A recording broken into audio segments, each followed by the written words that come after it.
KS news ప్రేక్షకులకు, సబ్స్క్రైబర్స్కు, నా తోటి మిత్రులకు, నాయకులకు అందరికీ మకర సంక్రాంతి శుభాకాంక్షలు.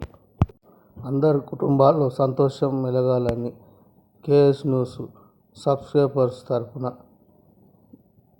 మీ శ్రీనివాసు వారికి శుభాకాంక్షలు తెలియజేస్తున్నారు. మీ అందరి ఆదరణతో కేఎస్ న్యూస్ను సబ్స్క్రైబ్ చేసుకొని వారి అందరికీ మకర సంక్రాంతి భోగి శుభాకాంక్షలు తెలియజేస్తున్నాం. మీ శ్రీనివాస్. ఈ